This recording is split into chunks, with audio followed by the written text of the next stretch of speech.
Alright, shrimp tacos, you've had them before and everybody's got their own recipe, so how about I show you mine? Now let's hop into it. To get started, we need to make a sauce that is going to make these tacos pop. Now it's all going in a blender, so don't worry too much about the size, but you're going to slice 2 garlic cloves and then we're going to take 3 green onions. We're going to cut off the ends and slice as well. I like a little bit of heat in my sauce, so I'm taking half of a jalapeno, removing the seeds and then chopping into pieces. And in terms of cilantro, we're going to need a lot of it. So once you're done chopping, it's going to be about a half cup. Final step is juicing 2 to 3 large limes and then we're going to set aside. Then to a blender, we're going to add 1 to 1.5 cups of a non-fat Greek yogurt, a 1/4 cup of olive oil, our lime juice, and then our cut vegetables, trying not to make a mess here. Finish with a little kosher salt and then blend on high for about 10 to 15 seconds or until everything is smooth. Give it a taste, and whether it needs more salt or lime juice, go from there. I think the tacos always go great with a little bit of crunch, so we're gonna take half of a head of cabbage, and I'm just slicing on a mandolin. This makes your life so much easier. Otherwise, just slice into thin pieces. Now let's talk about the star of the show, which is gonna be our shrimp. So we need to remove all the tails and shells off the shrimp, and in terms of numbers per pound, I like to go around 30 shrimp per pound. That gives me about 3 to 4 per taco. For seasonings, we're trying to go max flavor here, so I'm going kosher salt, paprika, garlic powder,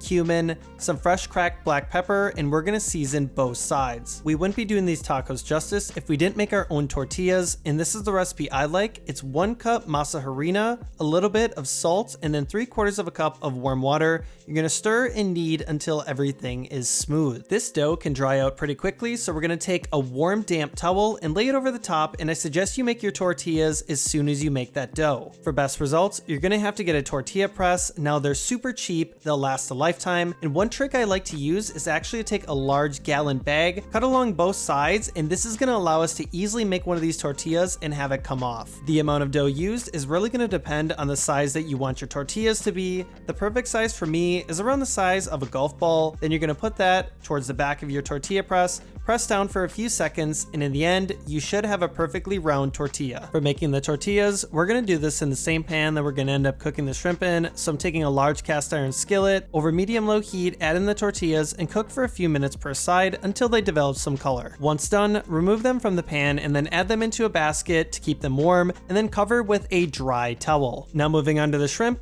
you can crank the heat to medium high and then add a little bit of avocado oil in, and once shimmering, add in your shrimp. It's probably going to be about half your batch. Just make sure you're not overcrowding the pan. It's important to note that these shrimp are not going to take very long to cook. We're talking a minute to a minute and a half per side. You'll be able to tell once it gets some color on it, and we do not want these things overcooked, otherwise they're going to be rubbery and not very good in our taco. Now it's time for the most fun part, which is building the taco. So we're going to take our fresh shredded cabbage from earlier, and I like to add that to the bottom of each tortilla to start. Then again, it's going to depend on how big your shrimp are, but we're going to add about 3 to 4 to each taco, enough to get some with each bite, but they're not falling out. Then as an optional step and done off camera is I like to add a little bit of avocado to each taco. I think it just fits right. And then we're gonna paint each taco with our delicious garlic cilantro lime sauce, so make sure you've got plenty of that on there. Finally, for garnish, I like to add a little bit of Cotija cheese and torn cilantro, along with some extra limes to the side, and there you have it, my favorite garlic cilantro lime shrimp tacos. If you guys like the video, please like and subscribe, and I'll catch you in the next one.